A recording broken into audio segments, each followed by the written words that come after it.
Di masa pandemi ini, tantangan terus bermunculan tiada hentinya. Pulih dari COVID bukan berarti merdeka dari penyakit. Bayang sindroma penyintas COVID tentu menjadi hal yang pelik. Herannya, masih banyak stigma negatif dan sikap skeptis terhadap long COVID. Kurangnya informasi dan edukasi menjadi penyebab munculnya kebingungan halayak yang melatar belakangi hal ini terjadi.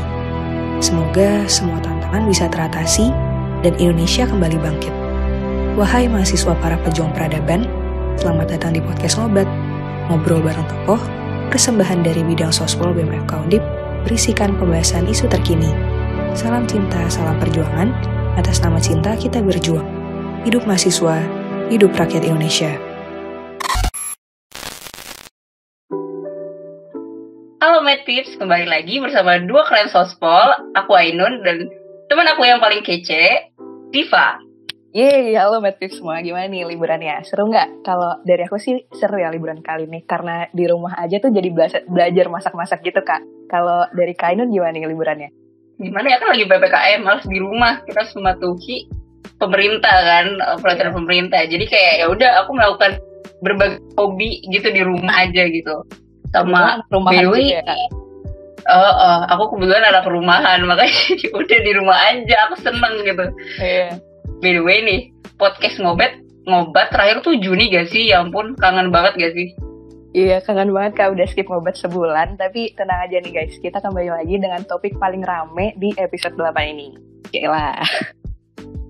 Fix, rame banget sih topik kali ini karena kemarin-kemarin tuh kan ya kasus aktif COVID kan meningkat tuh. Terus kayak berimbas juga nih pada angka kesembuhan. Nah, itu juga akan berimbas juga nih pada jumlah penyintas di Indonesia. Nah, banyak dari penyintas setelah dinyatakan sembuh itu masih mengalami gejala bahkan setelah sudah sembuh nih. Nah, atau yang biasa kita kenal juga dengan istilah long COVID. Iya Kak, seru banget buat ngebahas topik kali ini. Karena juga aku tuh sering dengar beberapa kasus temen aku yang penyintas dan ternyata dia kena long COVID gitu Kak. Nah, pas banget kita kedatangan founder dari COVID Survivor Indonesia sebagai narasumber, Kak Juno Simorangkir. Halo Kak Juno. Halo semuanya, selamat malam. Malam Kak. Gimana apa kabar nih Kak? Aman-aman. Alhamdulillah. Ya, gimana nih? Sehat? Aman? Aman Kak, alhamdulillah. Aman Kak, alhamdulillah sehat banget hari ini. Lagi sibuk apa nih Kak Juno hari ini, akhir-akhir ini? Ya sekarang ini semenjak ada COVID Survivor ID ini lumayan ada kerjaan tambahan ya di samping dari kerjaan utama juga saya karyawan di perusahaan di Jakarta. Day to day-nya saya memang sebagai karyawan dan kita memang masih WFH ya semenjak dari bulan Maret 2020 gitu sampai sekarang masih WFH.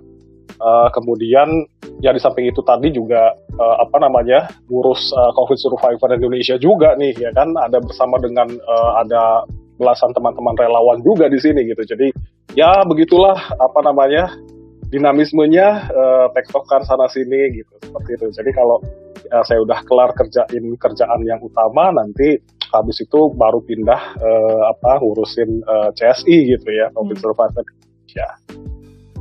Kita Kak. Sebelumnya makasih ya Kak Juno udah bersedia jadi narasumber di podcast Ngobat episode ini. Sebelum kita lanjut nih, teman-teman boleh nih cek dan kepoin, terus langsung follow juga Instagramnya covidsurvivor.id sekarang juga. Oke Kak Juno, mungkin gak usah banyak basa-basi lagi gak sih? Kita menarik banget nih topik hari ini. Mungkin kita langsung masuk aja ke pertanyaan pertama nih. Mungkin teman-teman banyak yang awam nih terkait long COVID sendiri. Mungkin Kak Juno sendiri bisa jelaskan secara singkat mengenai long COVID itu sendiri sebenarnya apa sih? Ya, long COVID itu sebetulnya adalah itu adalah bentuk dari post viral syndrome ya. Jadi sebetulnya ini sudah banyak terjadi di setiap kasus-kasus penyakit yang bervirus terutama ya. Jadi ini adalah satu bentuk efek berkepanjangan yang biasanya dialami sama teman-teman penyintas setelah mereka melalui masa isolasinya ya. Selesai masa isolasi ya, kemudian mereka masih mengalami gejala berkepanjangan. Nah, kalau menurut CDC ya, itu dihitungnya 4 minggu dari gejala awal ya. Jika masih mengalami keluhan itu maka bisa dikategorikan sebagai long COVID. Nah, pastinya long COVID itu apa aja keluhannya? Nah, itu banyak sekali gitu ya. Jadi sampai sekarang belum berhasil didefinisikan dengan baik karena memang masih terus dipelajari untuk long COVID. Jadi long COVID itu adalah salah satu bentuk post viral syndrome ya. Kalau misalkan pada penyakit yang contoh ada penyakit Ebola ya, kemudian SARS-CoV-1 juga pernah juga ya, di MERS juga ada. Jadi setiap penyakit bervirus itu sebetulnya selalu ada post sindromnya gitu, pasti ada belakangnya gitu. Jadi dia nggak selesai pada satu waktu itu gitu. Nah itu adalah definisi dari long COVID kurang lebih. Itu. Oke Kak, berarti memang tidak hanya COVID ya, berarti emang sebelumnya infeksi virus tuh memang memiliki gejala postnya gitu ya, berarti setelahnya iya, gitu betul. ya. Nah, tapi istimewanya nih, ada istimewa ya. Di long COVID ini ya, terjadinya itu sangat panjang sekali gitu ya. Dan spektrum keluhannya itu betul-betul banyak. Terakhir di jurnal yang salah satu jurnal penelitian itu mengungkapkan ada 203 macam keluhan. Jadi luar biasa tingkat spektrumnya, kemudian durasi penyakitnya gitu ya. Kita sampai sekarang belum tahu nih akan sampai kapankah seorang penderita itu akan selesai mengalami long COVID-nya gitu ya. Dan memang yang paling banyak dialami itu adalah gejala kelelahan ya, cepat lelah ya biasanya teman-teman ya. Itu yang paling tinggi ya, tapi ya itu tadi ya, ada 203 total ya, dari yang paling tinggi sampai yang paling minoritas keluhannya gitu. Nah itu long COVID gitu ya, kurang lebih seperti itu. Oke Kak, mungkin tadi ya kayak ada 203 gejala. Mungkin kalau gejala yang paling umum tadi juga udah disebut juga ya Kak, kelelahan. Tapi kalau selain kelelahan sendiri ada nggak Kak yang maksudnya masih masuk banyak yang kena juga? Paling umum gitu Kak. Yang paling umum ya, ada banyak ya. Jadi selain kelelahan, kemudian dia ada juga mengalami jantung berdebar. Ya, jadi kita dalam keadaan istirahat, biasanya sih sebetulnya kita mengalami jantung berdebar juga, terutama kalau misalkan lagi ada undangan ngedate gitu ya. Pasti kan waduh, deg-degan. Nah, itu jantung berdebar kayak gitu ya. Gak nyaman. Terus iya gak nyaman kan, benar kan? Nah, sekarang bayangin keadaan kayak begitu, kita lagi nggak ngapa-ngapain, cuman lagi tiduran doang, gitu ya. Ngalamin seperti itu kan nggak enak kan, gitu ya. Nah, kemudian kemudian yang selanjutnya apa? Ada rambut rontok. Ya, jadi teman-teman tuh biasanya ya, setelah dia selesai masa isolasi bingung, kok kenapa tiba-tiba rambutku padahal cuma disisir pakai tangan ya, kemudian di tangan tuh jadi banyak sekali rambut. Coba teman-teman bayangin, stres nggak kalau misalkan mengalami seperti itu, tiba-tiba orang cuma dibelai doang ya, tiba-tiba banyak rambut gitu. Nah, luar biasa. Kemudian ada gangguan tidur ya, gangguan tidur itu pokoknya kita nggak bisa tidur aja, dan itu berhari-hari ya. Jadi jangan berpikir cuma 1-2 hari, enggak, ada bisa sampai 2 minggu ya, sampai berbulan-bulan bahkan ya. Jadi nggak bisa tidur, nggak bisa masuk ke kalau kita tahu itu deep sleep ya, nggak bisa masuk ke alam tidur gitu. Jadi terus mata pun juga terus melek gitu ya, seperti itu. Kemudian ada batuk kering ya. Jadi dia batuknya itu masih lanjut dari yang awal sampai terus ya, lanjut terus. Kemudian ada nyeri dada. Nah, ini juga nyeri dada nih lumayan ya. Dada itu kayak ditusuk-tusuk di dalam gitu ya. Ada juga yang bilang dada itu kayak ada ketindihan ya. Dada itu berat rasanya gitu ya. Ada sesak napas juga ya, terutama mereka yang sempat mengalami keluhan di pernapasan ya. Kemudian nyeri otot ya, ada di otot-ototnya itu sakit, kayak wah sakit banget lah rasanya di sekujur badan gitu ya. Nah, ada juga gangguan psikis nih ya. Gangguan psikis ini dia lebih ke neuropsikiatri, kemudian ada juga ke kognitif juga ya. Jadi ini agak-agak spesial ya. Kenapa bilang spesial? Biasanya memang kalau kita sakit tuh kan dibilangnya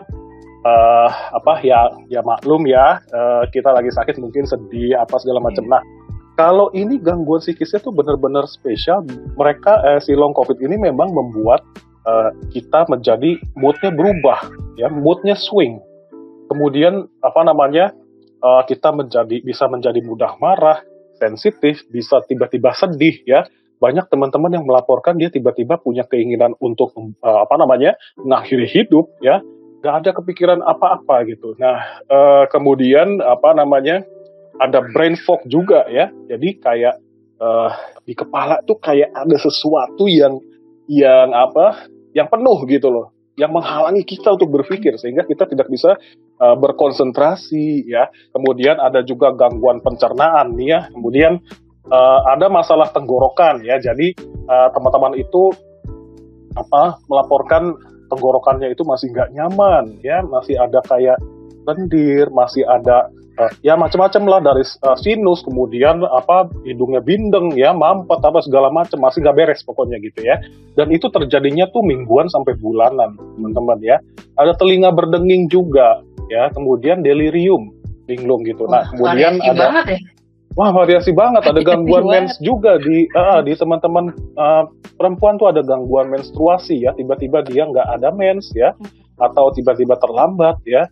Kemudian ada perubahan bau nih, jadi dia mencium bau yang nggak ada teman-teman, jadi pantosmia namanya. Sifat baunya tuh biasanya identik, bau kimia, bau sampah, bau makanan busuk, bau ban kebakar, baunya tuh bau kue bolu gitu ya, atau bau apa tuh yang lagi ngetren sekarang, makanan kroffel ya, bau kroffel yang ada butternya tuh kan, baunya bau itu kayak emang nggak bisa ya. Jadi mencium bau yang nggak ada. Kemudian ada juga gangguan kulit ya, nafsu seksual juga menurun juga gitu. Jadi itu kurang lebih lah. Berarti Kak, itu kan tadi banyak banget nih ya. Iya. Kak Juno ngejelasinnya. Merinding nggak? Iya, serem sih Kak, jujur kedengerin. Serem ya. Itu baru 25 loh tadi saya ceritain. Belum ada setengahnya itu. Belum ada setengahnya. Iya Kak. Berarti yang membuat long covid itu muncul pada kebanyakan penyintas tuh berarti emang covid itu nyerang berbagai sistem di manusia gitu ya, maksudnya kan tadi ada dari sistem saraf, sistem pencernaan. Iya, jadi kalau misalkan kita mau cari tahu gitu ya penyebabnya tuh apa sih gitu, so far itu masih berupa hipotesa. Yang paling banyak adalah perkiraan terjadinya inflamasi yang berkepanjangan. Jadi setelah virus itu masuk, kemudian dia melakukan invasi di tubuh ya, di banyak bagian tubuh, dan kemudian dia menginfeksi dan terjadilah inflamasi. Ada juga ya hipotesa yang sebetulnya ini paling ditakutin sih sama teman-teman penyintas ya. Tapi ini kan kita bicara tentang sains ya. Jadi ya apa adanya gitu ya, bukan untuk menakut-nakuti ya. Jadi ini jadikan sebagai sumber pengetahuan. Ada yang namanya teori viral persistence ya. Jadi ada dugaan masih ada virus yang tersembunyi ya di saluran-saluran tertentu gitu di tubuh ya. Jadi kita belum tahu sebetulnya sampai sejauh mana gitu. Tapi itu semua masih hipotesa. Jadi teman-teman nggak usah terlalu pusingin. Aduh, serem juga sih Kak kalau misalnya tadi ada yang tersembunyi nggak kedetek dengan PCR. Nggak kedetek kan gitu, nggak kedetek dengan PCR. Karena memang ini ada di beberapa penyakit virus sebelumnya ya. Kayak contohnya itu tadi Ebola ya, itu ada kasusnya. Ternyata dia masih ngumpet ya. Atau HIV bahkan ya, yang sampai sekarang masih belum bisa dikalahkan virusnya. Gitu. Tapi ya kita nggak perlu mikirin sampai ke HIV karena tipe virusnya beda ya. Yang ini coronavirus, yang itu kan HIV itu beda ya jenis virusnya gitu. Wow. Mungkin harus diimbangi juga setelah sembuh COVID kita harus jaga pola hidup sehat kali ya. Jaga banget. Jadi ya harapannya dengan kita tingkatkan edukasi kan kita jadi lebih aware lagi gitu. Jadi nggak hidup sembrono lah, nggak hidup sembarangan lah. Oke. Kalau misalnya ini sih Kak, kalau kita lihat dari segi kelompok umur nih Kak, ada nggak sih gejala-gejala yang hanya muncul di kelompok tertentu gitu? Nggak ada. Tapi yang jelas kita telah menemukan fakta bahwa long COVID itu justru terjadi di usia-usia produktif. Gitu. Jadi kita kan selama ini kan berpendapat yang beresiko itu usia-usia yang lanjut ya, beresiko untuk terjadi perburukan dan juga terjadi kematian gitu ya. Ternyata untuk after effect-nya itu justru bukan yang usia lanjut gitu ya. Dan kita juga mengetahui bahwa mereka-mereka yang usia produktif dan tidak memiliki komorbid ya, terus nggak dirawat di ruang ICU ya gitu-gitu, itu ternyata mengalami long COVID gitu. Jadi ini sangat beyond expectation banget dan kita juga nggak expect apa-apa sebetulnya sih. Cuman ya mencengangkan gitu loh ternyata fakta-fakta yang ada. Gitu. Oke, kalau tadi kan udah sempat disebut juga ya Kak, disebut lagi. Long COVID itu gejalanya banyak banget. Ketika seorang penyintas ini kena long COVID, dia bisa sembuh 100% gak sih Kak? Oke. Pertanyaannya bagus banget ya. Jadi biasanya kan orang selalu tanya sama saya gitu, bisa disembuhin nggak sih long COVID gitu? Saya bilang pertanyaannya salah. Kenapa? Karena sampai dengan saat ini kita belum punya obat-obatan dan terapi khusus untuk mengobati long COVID. Jadi kalau dibilang bisa disembuhkan, jawabannya tidak. Tapi kalau dibilang long COVID itu bisa sembuh, jawabannya bisa. Ya. Jadi dia tuh sampai dengan sekarang sifatnya itu membaik dengan sendirinya gitu ya. Nah, ini ya lucunya mungkin ya makanya orang-orang itu bilang ini adalah gejala sisa ya. Tapi kalau saya sih lebih mengambil sikap yang belum bisa menyimpulkan apa-apa gitu ya. Kenapa? Karena sebagian memang dia mendapatkan perbaikan dengan cepat, sebagian mendapat perbaikan dengan lambat, dan sebagian lagi masih belum membaik juga sampai dengan waktu yang kita belum tahu. Tuh. Seperti itu. Jadi ya kalau ditanya bisa sembuh dalam arti membaik, bisa. Dan ini perlu digarisbawahi ya, sampai saat ini saya bersama teman-teman penyintas yang mengalami long COVID, saya belum temukan ada laporan perbaikan 100%. Ya. Jadi biasanya mereka tuh masih walaupun indikasinya sekarang gini, indikasinya itu adalah yang penting kualitas hidupnya tuh meningkat gitu ya. Jadi yang tadinya teman-teman itu ada yang jalan ke dapur aja tuh nggak bisa misalkan ya, ternyata sekarang sudah bisa jalan ke dapur misalkan ya. Hanya mungkin dia nggak bisa mondar-mandir seharian gitu ya. Sekarang jalan ke dapur udah bisa, tapi dia mungkin nggak bisa terlalu lama berdiri misalkan gitu. Nah itu kan tapi sebuah peningkatan gitu ya. Jadi ya kita lakukannya seperti itu sih. Jadi bertahap gitu ya, ada tiringnya gitu, step by step gitu. Bahkan aku kayaknya sempet baca juga kalau yang dari posisi tiduran untuk bangun aja tuh kayak lemes gitu Kak. Jadi kan kayak Iya. Sih, ternyata. Jadi long COVID ini ada salah beberapa itu namanya POTS ya, POTS. POTS itu postural orthostatic tachycardia syndrome ya. Jadi itu adalah satu bentuk disautonomi ya namanya ya. Di mana ketika kita berubah posisi terutama dari duduk ke berdiri itu tiba-tiba kita mengalami debar ya. Debar jantung, teman-teman yang tadi tuh yang kayak deg-degan gitu ya. Nah, mau ngedate. Iya, bayangin ya, lagi ganti posisi tiba-tiba kok malah deg-degan gitu, malah debar-debar. Dan ini seringkali menyebabkan kemudian menjadi lemas ya, karena ya ya ngerti kan, pernah berdebar kan gitu ya.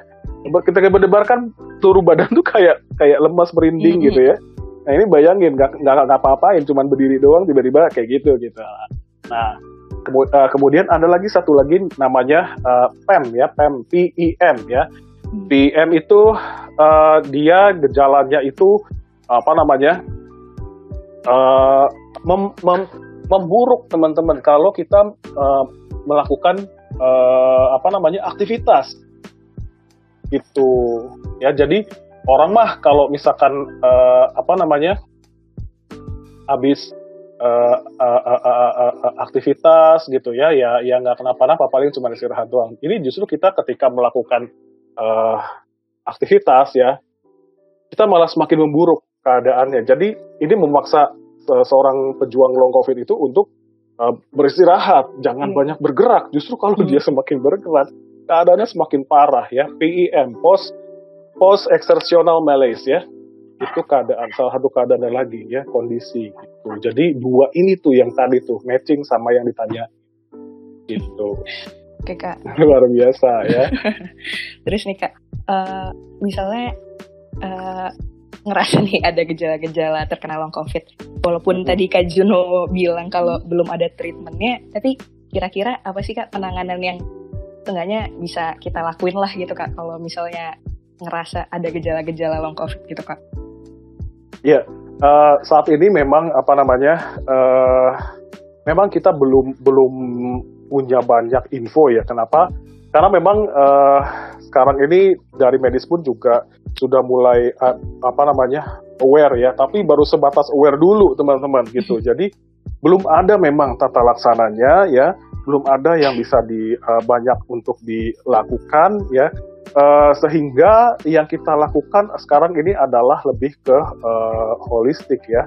Ketika pemeriksaan ya itu apa namanya tidak hanya bergantung kepada hasil lab ya, kepada hasil radiologi ya, tetapi juga mengevaluasi ya fisiknya pasien ya, ada uji apa namanya, uji jalan, uji itu kayak gitu-gitu ya, tes gitu ya, terapi. Nah untuk terapi sendiri itu belum ada ya. Sekarang ini saya mulai mulai sedang ajak beberapa pihak untuk mengembangkan salah satunya itu ada fisioterapi ya.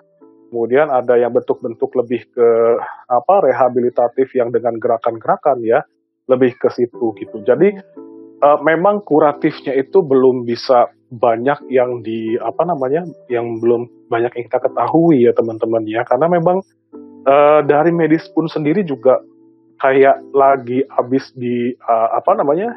dikagetin gitu ya. Jadi ya ini gitu, dari dunia sendiri juga, saya juga kan kebetulan memang ikut ya dengan WHO ya, global meeting dengan mereka gitu ya. Jadi memang ini menjadi satu perdebatan yang memang alot banget teman-teman ya. Jadi terakhir itu kita mengadakan Delphi study ya. Mungkin kalau teman-teman yang terbiasa dengan data analisa itu paham ya dengan Delphi study ya seperti apa. Nah itu pun juga belum mencapai konsensus, belum bisa mencapai konsensus dari sekian banyak poin. Baru berapa kemarin? Dikit sekali ya yang mencapai konsensus. Kita belum banyak yang sepakat untuk penentuan definisi dari long COVID ini. Jadi ya istilahnya kita gimana bisa ngobatin kalau kita belum bisa mendefinisikan di awal gitu ya. Belum ada nih. Jadi kan ini gimana nih ya kan? Ini orang katanya berdebar-debar gitu. Tapi kok ketika dicek hasilnya kok normal gitu ya. Wah, ini kan hal yang baru gitu ya.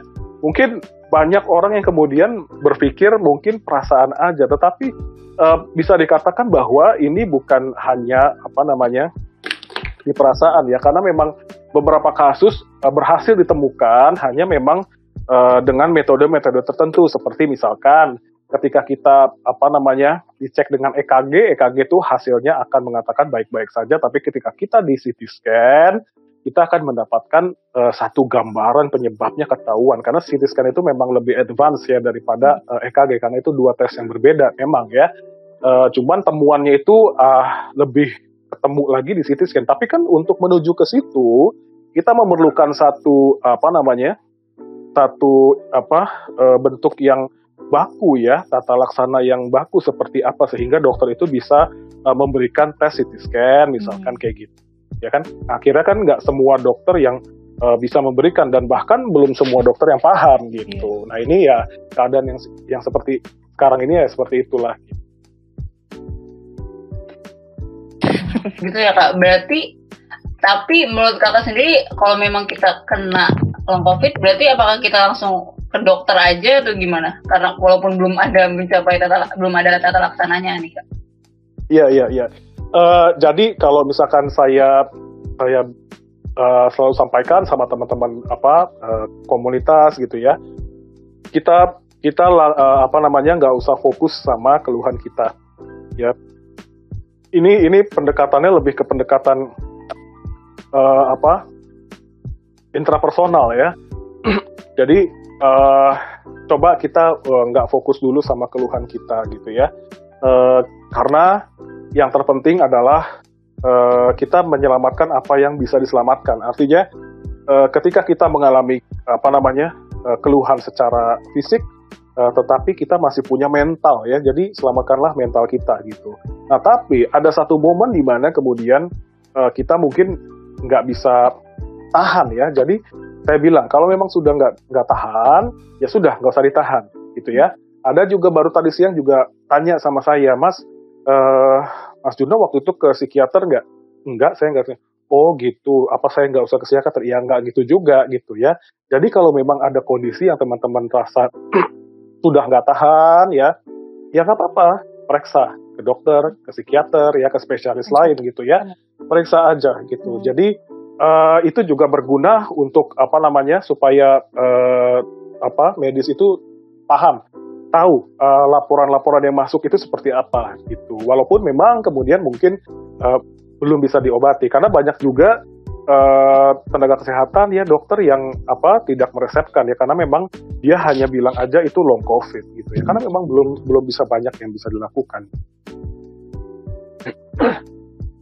Bisa juga ada yang kasih obat-obatan yang sifatnya sesuai dengan gejala ya.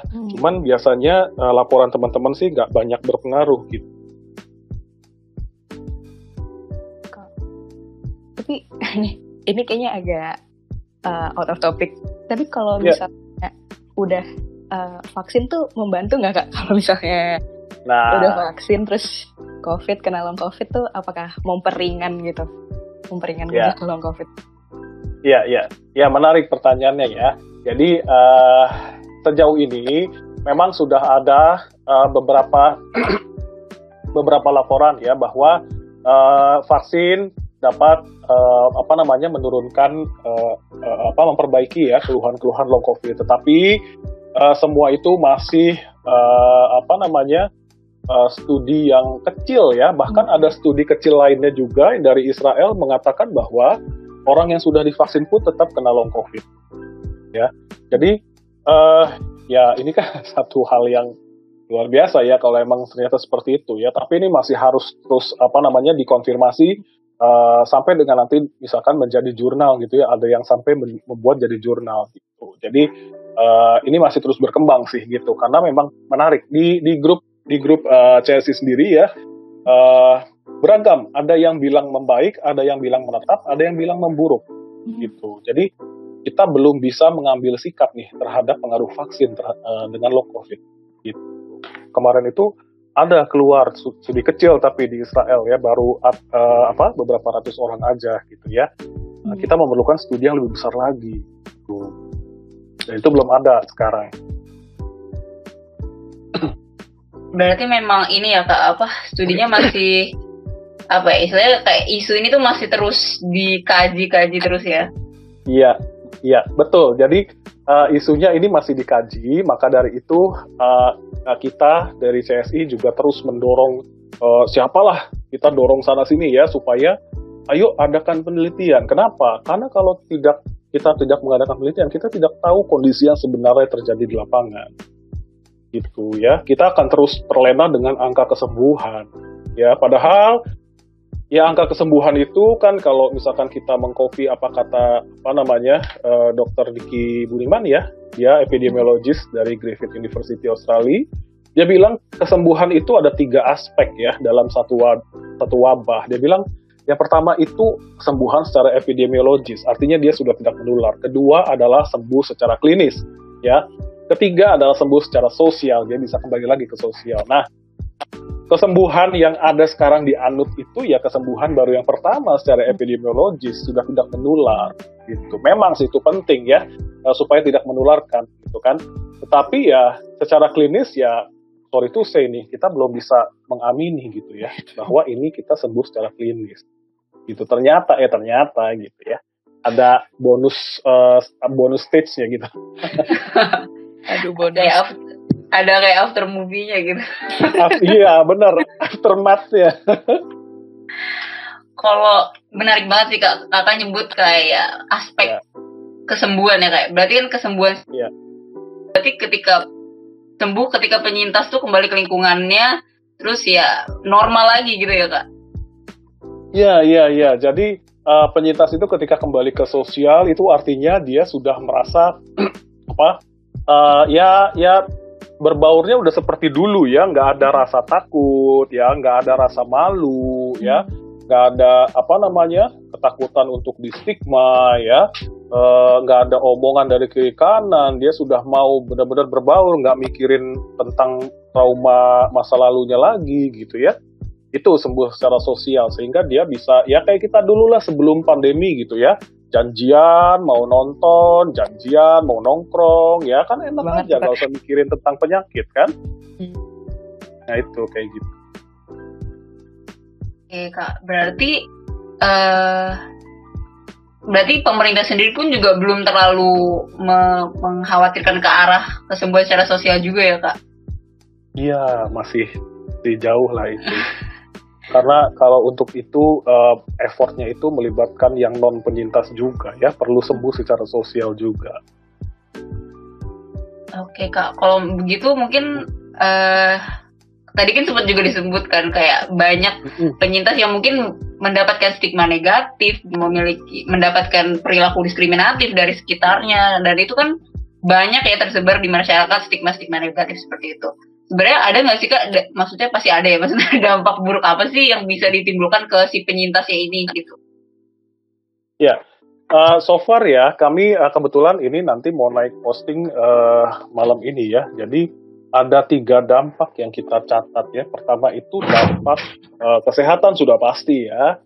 Dampak kesehatannya ini lebih ke ya kalau kesehatan fisik ya udah pasti ya, mental juga ya. Kemudian dampak kesehatan ini juga adalah penyintas itu rentan menerima pelayanan kesehatan yang kurang baik ya. Kenapa? Karena memang ini adalah sesuatu yang baru ya, sehingga dunia kesehatan perlu beradaptasi ya, dan adaptasi ini kan nggak gampang ya. Ini juga melibatkan para pembuat kebijakan juga ya. Nah, salah satu hambatannya yang kedua itu adalah kita dan dunia kesehatan dan juga pemerintah masih fokus dengan kasus infeksi baru ya, yang memang masih terus berlangsung di Indonesia, sehingga ya padahal kita juga di lain pihak kita juga ternyata kalau kita ngomongin hulu ke hilir ya, hilir itu kan berarti yang di awal ya, hulu itu kan udah di ujung ya. Kalau kita ngomongin di hilir, iya kita mau mencegah gitu ya, supaya nggak ada kasus baru terus ya. Tetapi ternyata di hulunya juga, saya kebalik nggak sih hulu sama hilir? Kayaknya kebalik kak. Kebalik ya. Hulu itu yang pertama ya. Iya. sorry. Ya pokoknya gitulah. Jadi kita mau menghambat yang di pintu masuk gitu ya, supaya tidak ada kasus baru. Tetapi di pintu yang terakhir ini ternyata juga ada alarm gitu ya, alarm tanda bahaya gitu. Karena kenapa ini penting sekali? Kita nggak tahu ini dampaknya sampai kapan, sehingga kemudian menimbulkan dampak yang selanjutnya, yaitu dampak sosial ya. Dampak sosial itu adalah stigma ya, diskriminasi ya. Nah, stigma diskriminasi di apa sosial itu lebih ke kita seringkali mendapat penolakan dari lingkungan sekitar ya. Kita dibilang terlalu lebay ya.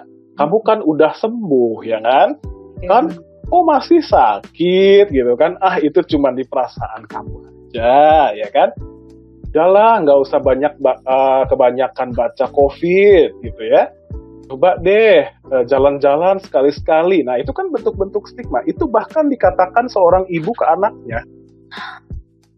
Ya, jadi bayangin kalau itu dialami di keluarga kita sendiri. Seharusnya butuh support gitu ya. Ya seharusnya butuh support. Bayangin kita butuh diperhatikan dari siapa lagi kalau bukan keluarga kita, ya. Tetapi ketika kita ada soalnya yang betul-betul dia sampai dibentak sama ibunya. Kenapa sih lo gitu kan? Kayak gituan doang gitu kan? Ah lemah banget gitu. Sampai digituin, dia nangis ke saya. Dia telepon ke saya. Ya padahal ya gimana?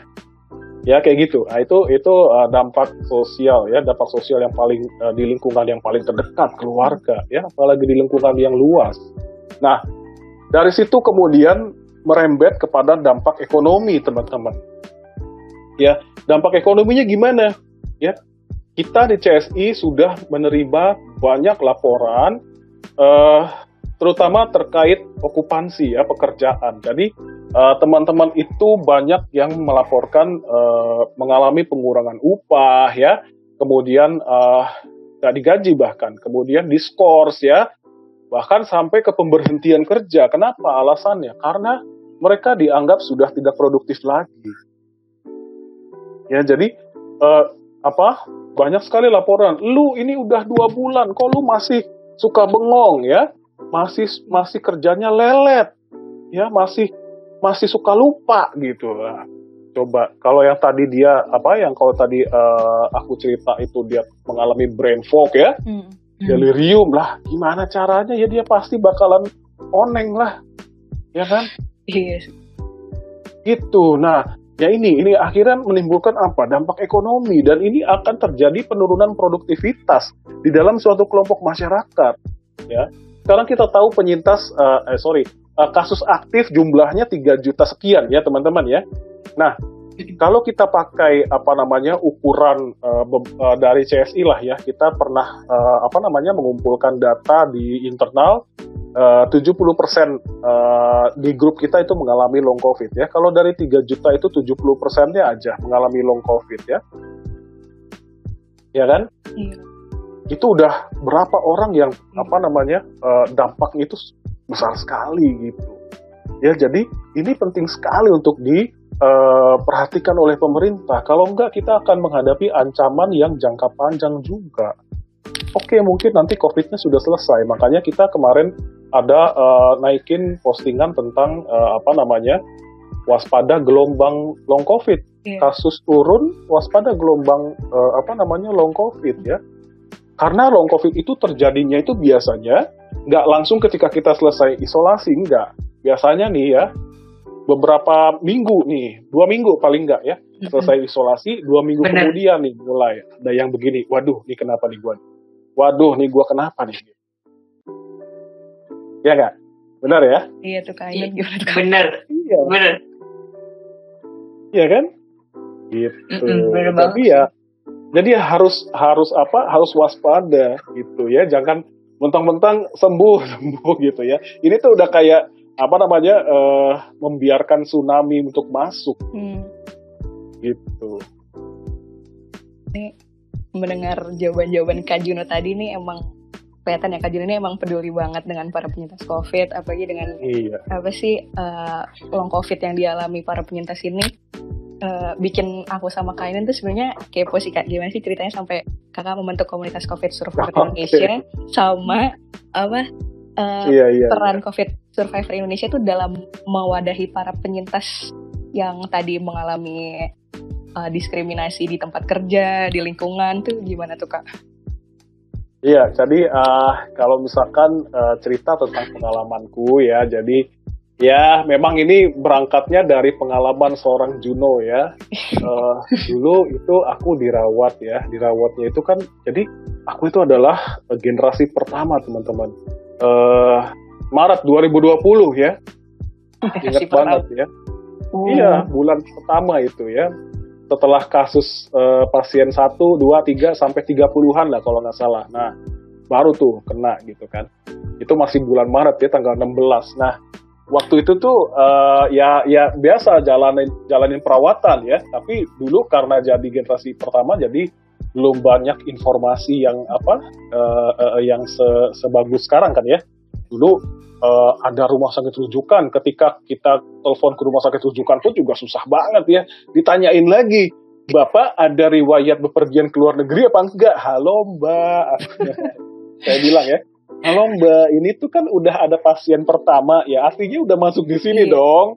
Artinya harusnya sudah ada penularan lokal dong, ya kan? Kok masih ada pertanyaan seperti itu? Ya, akhirnya saya masuklah ke rumah sakit swasta ya, kebetulan memang ada asuransi dari kantor ya, jadi ya dipakai lah gitu. Nah, jalani perawatan di sana dengan berbagai gejala awal ya, itu ada demam, ada batuk ya, kemudian lemas, ada diare ya, ya pokoknya gejala-gejala awal lah. Nah, semua gejala itu selesai ya. Jadi ketika 9 hari dirawat, gejala itu selesai, membaik, kecuali batuk, masih gatel ya di tenggorokan. Nah, tetapi kata dokter nggak apa-apa ya, sudah boleh pulang Mas Juno ya sudah. Nah, pulang itu pun sebetulnya hasil tesnya juga ya, namanya generasi pertama ya, jadi ya hasil tesnya keluar 15 hari aja itu jangan dulu ya. Jadi inget banget teman-teman, ketika diminta dibolehin pulang, itu tuh harus pulangnya tuh jam tengah malam, jam 12. Kenapa? Karena operasional rumah sakit udah selesai. Kenapa begitu? Karena saya belum ada hasil tesnya. Jadi masih belum tahu nih orang positif apa negatif.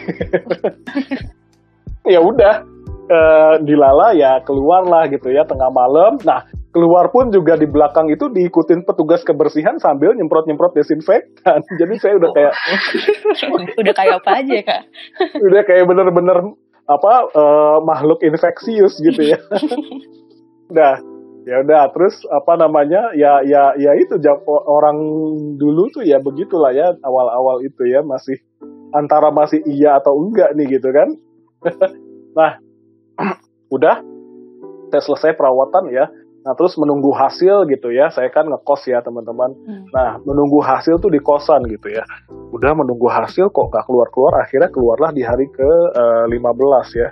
Nah, di hari ke-15 itu keluar positif, waduh gitu kan.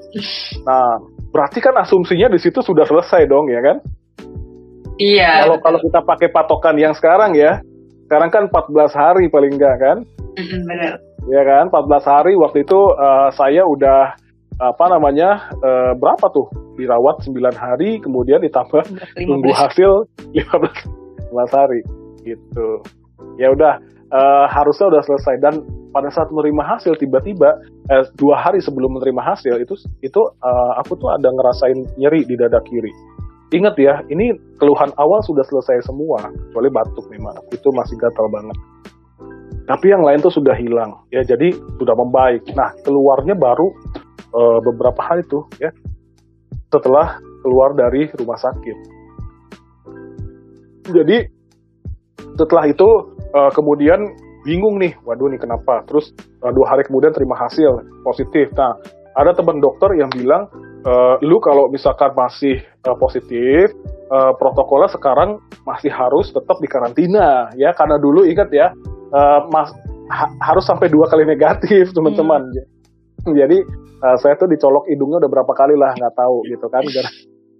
Dari situ akhirnya masuk ke Wisma Atlet teman-teman. Jadi karena teman dokter menyarankan seperti itu, masuk Wisma Atlet gitu ya. Nah, Wisma Atlet itu sebulan. Ya, bayangin gitu. Dan saya ke situ dengan perasaan yang riang gembira. Kenapa? Ya udah selesai udah sembuh lah gitu ya. udah nggak ada ini kan, dokter bilang udah sembuh gitu ya, udah dengan perasaan riang gembira jalan ke Wisma Atlet ya. Nah ternyata di sanalah saya merasakan mulai mengalami berbagai badai ya. Ada tuh yang namanya debar jantung ya, nggak bisa tidur, semua tadi yang saya sebutin tuh ngalamin semua tuh teman-teman, terjadi semua di situ di Wisma Atlet ya. Dan saya merasakan itu dengan apa ya, di sana sendirian ya teman-teman ya. Jadi kayak ya bayangin dalam keadaan begitu terus psikis juga kena kan, tiba-tiba nangis ya, nggak ada keluarga ya. Jadi itu ya berat sih gitu, cuman ya harus dijalani gitu ya. Tapi saya ingat saya masuk ke sini tuh, masuk ke Wisma Atlet itu jalan sendirian loh teman-teman, inisiatif sendiri loh. Jadi kalau teman-teman mungkin kalau diminta ke tempat isolasi kan agak takut gitu ya. Ini enggak, saya pergi dengan hati yang riang gembira gitu. Kenapa? Karena saya tahu saya akan libur selama beberapa minggu dan tetap digaji. Oke. Gitu. Gimana nggak happy ya kan? Saya udah bawa segala panci listrik, pokoknya senang banget ya. Ya pindahan ya Kak. Iya, dan atasan saya pun juga bilang waktu itu, udah lu nggak usah bawa laptop ya, nggak usah kerja, lu harus istirahat. Privilege jadi anak pertama begitu dulu ya. Kan masih belum tahu ya, semua takut gitu ya. Udah pokoknya lu istirahat aja dulu, nggak usah bawa laptop, nggak usah ngapa-ngapain. Tapi rangkaian perjalanan sebagai generasi pertama Kak Juno ini panjang juga sih sebenarnya. Panjang karena ya memang belum ada protokol yang jelas ya, aturan-aturan kan. Sekarang kan udah ketahuan, yang penting 14 hari gitu ya. Dulu kan belum tahu. Dulu pokoknya dicolok sampai hasil negatif 2 kali baru boleh pulang. Gitu ya. Jadi itu sebulan di Wisma Atlet sampai akhirnya 2 kali negatif ya pulang lah. Nah, dari situ kemudian kan mengalami banyak keluhan-keluhan ya. Nah, cuman itu tuh sekitar bulan Mei awal ya. Nah, tanya kesana kemari, kok dia nggak ngalamin gitu ya. Dicari di internet juga yang keluar jarang lah. Sampai akhirnya saya ketemu satu grup penyintas di luar dan di situ saya join. Nah, baru ketahuan di situ bahwa itu adalah semacam post viral syndrome ya. Waktu itu belum ada namanya gitu. Sehingga saya paham gitu kan ya, ini adalah efek post ya, pasca ya. Ya udah, akhirnya saya setelah pulang dari Wisma Atlet itu bolak-balik berobat teman-teman. Nah, berobat itu saya sering mendapat hasil yang baik-baik aja gitu. Dokter menyatakan aman gitu. Tapi ya gimana, saya merasakan yang dahsyat gitu, sehingga ini jadi isu internasional ya. Banyak juga ternyata yang ngalamin kejadian kayak saya gitu. Sehingga kita bersuara lah ke ke WHO ya. Tanggal 21 Agustus kita pertama kali ketemu, diundang oleh WHO, ketemu ngobrol langsung sama Dr. Tedros ya teman-teman. Disitulah pertama kali kita menyampaikan tentang long COVID ya. Sebetulnya long COVID itu sudah ada dari Mei namanya ya, sama Dr. Elisa Perego yang menemukan. Cuman kita baru resmi untuk kita sampaikan ke WHO itu tanggal 21 Agustus, dan sejak itulah long COVID diangkat jadi topik ya di mana-mana gitu. Nah, dari situlah kemudian mulai nih. Cuman saya ngelihat nih di Indonesia masih lambat sekali gitu ya, dokter-dokter masih sedikit yang aware, yang paham gitu ya. Tapi ya itulah memang seperti itu ya, namanya kita penyakit emerging ya, penyakit baru ya. Jadi ya itu resikonya ya. Jadi ini adalah satu bentuk perjuangan ya. Maka itulah kemudian tanggal 1 Agustusnya ya kan, 21 Agustus ditikirkan WHO, tanggal 1 Agustusnya saya mendirikan membuat COVID Survivor Indonesia. Awalnya dari grup di Facebook teman-teman. Jadi saya mau tahu nih, ada nggak yang kayak saya gitu ya. Tapi sulitnya waktu itu karena long COVID itu belum masuk Indonesia, sehingga banyak yang belum tahu ya. Kalau di luar orangnya kan memang dia vokal-vokal ya. Mereka sudah update-nya kencang banget nih tentang long COVID. Kalau di Indonesia susah. Yang ada kasih tentang seperti itu dianggapnya menakut-nakuti ya kan. Sehingga saya berinisiatif untuk membuatnya dalam bentuk lain, yaitu komunitas penyintas. Ya udah sekalian aja saya jembatani semuanya, gak hanya long COVID. Sehingga ya akhirnya inilah dia COVID Survivor Indonesia gitu. Dan sekarang kita mulai mulai bergerak untuk mengadvokasi ke arah long COVID. Karena memang inilah yang menjadi isu utama dari seorang penyintas gitu. Oke, tadi berarti mewadahi dari teman-teman tuh mewadahi semua aspirasi ya Kak berarti? Ya, mewadahi semua aspirasi. Oke, dan wow, dari kita seru banget ngobrol sampai nggak sadar. Udah pertanyaan terakhir nih dari aku. Iya. Menurut Kakak sendiri nih, apakah pemerintah sudah memasifkan informasi long COVID ini sendiri dengan baik? Saya rasa belum ya. Waktu itu pernah ada digelar sama BNPB ya tentang long COVID. Saya ingat banget itu pertama kali bulan Desember 2020. Dia bahas long COVID dengan beberapa dokter ya, ada 2 dokter, terus 1 penyintas. Nah, ya udah, saya mau dengerin dong ya kan tentang long COVID bahasannya. Ketika didengerin, saya pikir penyintas saya mengalami long COVID, ternyata dia malah bingung. Saya baru tahu dan sekarang malah saya ketakutan katanya. Malah dia nanya, dokter apakah saya akan mengalami long COVID? Nah loh, saya bilang, kok bisa sih gitu. Mau bahas tentang long COVID tapi yang diundang narasumbernya yang nggak mengalami gitu. Ya sekarang sih lumayan ya teman-teman. CSI sendiri sudah mulai di follow dan beberapa akun pemerintah juga ya. Jadi harapannya kita bisa membawa suara ini dengan baik gitu ya. Jadi ya kita kan tujuannya kan positif ya, untuk memperjuangkan teman-teman yang masih tidak baik-baik saja. Jadi jangan kemudian kita menganggap bahwa perjuangan CSI ini, karena banyak ya teman-teman yang menganggap CSI ini menakut-nakuti. Ya sama lah kayak di COVID ya. Jadi dianggap menakut-nakuti, berita-berita kematian apa segala macam. Enggak, tujuannya bukan ke situ. Kita tujuannya itu adalah awareness, pengakuan, perjuangan. Jadi tolong hargai mereka-mereka yang masih berjuang. Ada pertanyaan, tapi saya nggak ngalamin long COVID. Ya sudah, kalau kamu nggak ngalamin long COVID, maka teruskanlah itu menjadi hal yang baik. Salah satu contohnya, bantulah mereka yang belum baik-baik saja, ya kan? Jadi ini kan siapa yang tidak mengalami long COVID kan belum ada yang tahu. Dan kita sekarang mengetahui bahwa siapapun bisa terkena long COVID ya. Bahkan atlet yang sehat ya, yang seharusnya sehat, olahraga ya, itu mengalami long COVID juga. Jadi kalau kamu nggak kena long COVID, ya udah, bukan berarti badan kamu sehat, bukan berarti imun kamu kuat, gitu. Jadi tolong ungkapin aja rasa syukurnya dengan membantu mereka yang belum baik-baik saja. Kita support mereka, kita kasih dukungan untuk mereka, kita validasi keberadaan mereka, gitu ya. Kita bantu mereka untuk berjuang mendapatkan suaranya agar didengar ya. Wow, terima kasih banget Kak Juno sudah ngobrol-ngobrol bareng kita dari tadi. Gimana nih? Ya, mungkin kalau misalnya nggak ada something nice to say, kayak ya udahlah mending diem aja daripada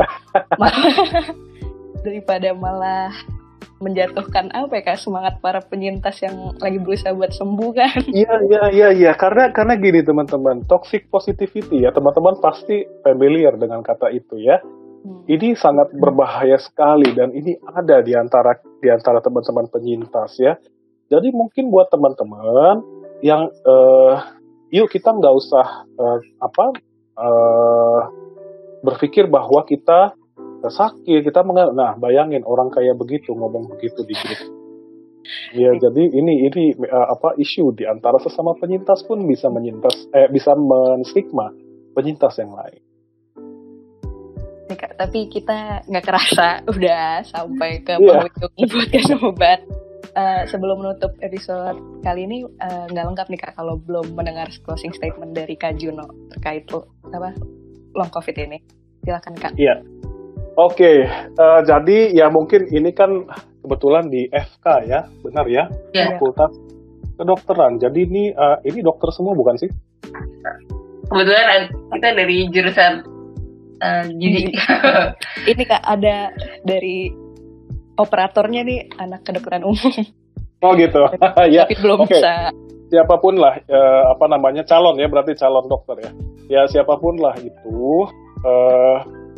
Artinya begini, kita sedang di dalam masa yang luar biasa, bukan masa yang biasa-biasa aja ya. Jadi apapun yang kita temukan, mohon ditanggapi dengan bijak ya, karena memang ya bahkan para pakar pun juga masih terus belajar ya, apalagi kita yang bukan siapa-siapa ya. Jadi berpihaklah kepada mereka yang lebih tidak beruntung dari kita ya. Dan yang paling utama sebetulnya dari segala perjuangan tentang long COVID ini adalah justru supaya mereka yang belum terkena COVID itu agar aware supaya menjaga dirinya tidak terkena COVID ya, karena ini adalah satu bentuk edukasi yang harus diangkat sebetulnya ya. Ada resiko long COVID. Di setiap edukasi harus terus dimasukkan tentang long COVID ya, tentang efek berkepanjangan ya. Karena ya mungkin Anda nggak meninggal, mungkin Anda nggak mati ya, tetapi bukan berarti Anda bisa lolos dari efek berkepanjangan ya. Maka dari itu ayo tetap disiplin untuk melakukan protokol kesehatan ya. Apapun itu yang dianjurkan oleh medis ya, oleh tenaga kesehatan ya, menjaga protokol kesehatan, menjaga imun ya, itu dilakukan karena memang itu sudah melalui proses pembelajaran ya, bukan asal jeplak aja gitu ya. Termasuk juga tentang efek berkepanjangan ini ya, efek berkepanjangan ini nyata ya, ada gitu ya, dan ini di seluruh dunia terjadi, nggak hanya di Indonesia saja. Jadi iya gitu. Jadi ya ini terjadi, dan ya memang kalau dibilang belum ada kepastiannya ya namanya juga awal ya. Ini kan COVID ini sebutannya emerging disease. Emerging itu berarti masih terus berkembang ya.